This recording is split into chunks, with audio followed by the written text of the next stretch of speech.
The next phase of World War III will not begin with destruction. It will begin with confusion, not by taking down systems, but by distorting reality itself. In the AI word War Y, the objective is not always to destroy infrastructure. Sometimes, the objective is far more subtle, to control what people believe, to influence how they think, to shape how they see the world around them. Cyber propaganda and trolling have become some of the most effective weapons in this new kind of conflict. They do not target machines. They target perception. They shape narratives, influence opinions, and divide societies from within. And they do it at a scale never seen before in human history. Traditional propaganda once relied on newspapers, radio broadcasts, and television networks.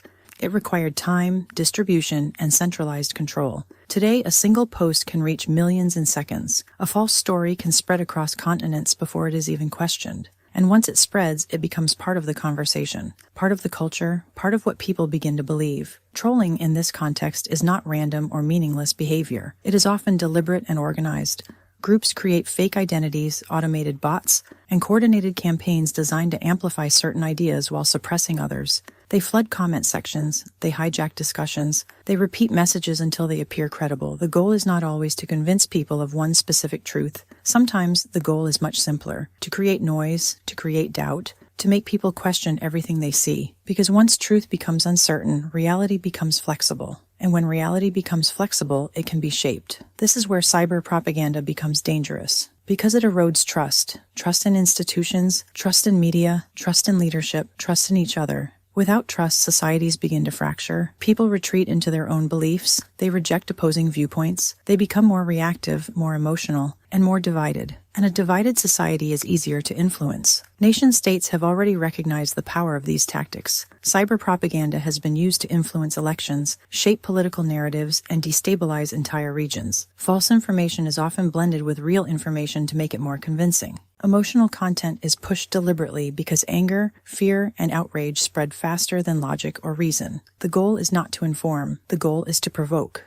Every reaction, every comment, every share becomes part of a feedback loop. Data is collected, analyzed, and used to refine future campaigns. In the invisible war, information is not just communication. It is a weapon. A tweet can influence opinion. A video can shift perception. A headline can trigger outrage. And when thousands of these messages are coordinated and released together, they begin to reshape how people understand reality. Not reality as it truly is, but reality as it is perceived. That distinction is critical, because in modern conflict, perception can be more powerful than truth. Trolling plays a central role in this process. By overwhelming online spaces with hostility, distraction, and extreme viewpoints, trolls make meaningful discussion difficult. They push people toward polarization. They turn disagreement into conflict. They make compromise seem impossible. Over time, this weakens social cohesion. And without cohesion, a nation becomes vulnerable. This is where cyber propaganda connects directly to the Z-war. Because in this form of warfare, victory is not always achieved by destroying an opponent. Sometimes it is achieved by weakening them from within. A divided population cannot respond effectively. A confused society cannot make clear decisions. A fractured nation becomes unstable. Cyber propaganda accelerates this process. It turns citizens against each other. It creates doubt in democratic systems. It undermines confidence in institutions. And it does all of this without a single physical attack. No explosions, no visible destruction, no immediate signs of war. And yet the damage is real. The battlefield in the invisible war is not only physical infrastructure, it is perception, it is belief, it is trust. And once those are compromised, everything else becomes easier to influence. Because when people no longer know what is true, they become vulnerable to anything that feels true. And that may be the most dangerous weapon of all. Because the war of the future will not only be fought over land, power, or resources, it will be fought over reality itself. And the side that controls perception may never need to fight at all.